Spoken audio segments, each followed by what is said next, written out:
Governor نجم الدین ایوب کافی عمر تک شادی سے انکار کرتا رہا۔ ایک دن اس کا بھائی اسد الدین شیر کو اس کے پاس آیا اور پوچھا کہ تم شادی کیوں نہیں کر رہے؟ تو اس پر گورنر نجم الدین ایوب نے کہا، میں کسی کو اپنے قابل نہیں سمجھتا۔ تو بھائی نے کہا، اگر تم کہو میں تمہارے لیے رشتہ مانگوں۔ پوچھا کس کا؟ کہا سلطان ملک شاہ بن سلطان محمد سلطان ملک شاہ سلجوقی کی بیٹی یا وزیر الملک کی بیٹی کا رشتہ۔ تو کہا میں انہیں بھی اپنے قابل نہیں سمجھتا۔ بھائی نے پوچھا پھر تمہیں کیسی لڑکی چاہیے؟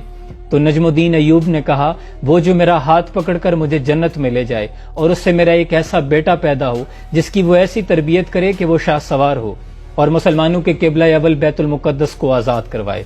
یہ سننا تھا کہ وہ بھائی کا منہ دیکھتا رہا اور پھر حیران ہو کر پوچھا، بھلا تمہیں ایسی لڑکی کہاں ملے گی؟ تو اس پر نجم الدین ایوب نے کہا، اگر نیت میں خلوص ہو تو انشاءاللہ اللہ نصیب کرے گا۔ گورنر نجم الدین ایوب ایک دن تقریت میں ایک مسجد میں امام صاحب کے پاس بیٹھے تھے۔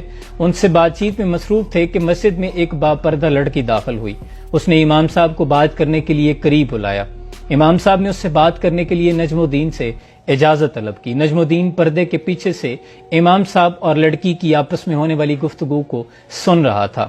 تو امام صاحب نے اس لڑکی سے پوچھا کہ بیٹی تم نے اس رشتے سے انکار کیوں کر دیا جو میں نے بھیجا تھا؟ تو لڑکی نے کہا کہ اے ہمارے شیخ و مفتی، بلا شبہ وہ لڑکا اعلیٰ منصب اور اچھے خاندان کا تھا، وہ خوبصورت تھا، لیکن وہ میرے قابل نہیں تھا۔ جس پر امام صاحب نے لڑکی سے پوچھا تمہیں کیسا لڑکا چاہیے؟ تو لڑکی نے کہا، وہ جو میرا ہاتھ پکڑ کر مجھے جنت میں لے جائے اور اس سے میرا ایک ایسا بیٹا پیدا ہو جو شاہ سوار ہو اور مسلمانوں کے قبلہ اول بیت المقدس کو آزاد کروائے۔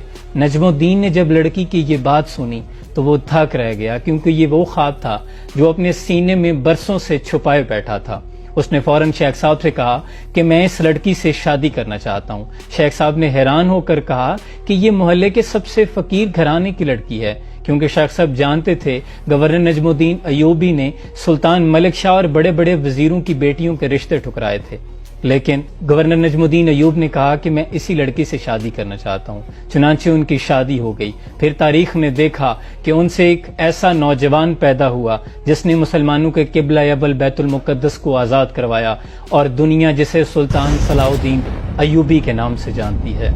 دکھا دے اے تصور منظر وہ صبح و شام تو، دوڑ پیچھے کی طرف اے گردش ایام تو، اور نکل کر صحرا سے جس نے روما کی سلطنت کو الٹ دیا تھا، سنا ہے یہ قدسیوں سے میں نے، وہ شیر پھر ہوشیار ہوگا۔ اور تیرا بھی دور آنے کو ہے فقر غیور، کھا گئی روح فرنگی کو ہوائے سیم و زر۔ اللہ کریم ہمارے مسلمانوں کے ایسے ہی ایمان اور جذبے دوبارہ پیدا فرمائے۔